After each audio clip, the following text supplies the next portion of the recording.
Isang grupo ng mga guro umalma sa napipintong base pay hike ng Military and Uniform Personnel o MUPs. Tutol ang Alliance of Concerned Teachers sa desisyon ni Pangulong Bongbong Marcos na bigyan ng aumento sa base pay ang mga MUP mula 2006. Ayon sa kanila, masyado nang naiiwanan ang sweldo ng mga guro at iba pang civilian workers ng gobyerno.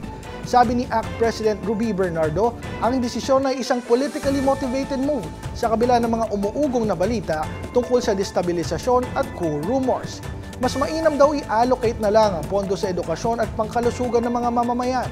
Bukod sa base pay, nais ni Marcos na dagdagan din ang subsistence allowance ng mga MUP.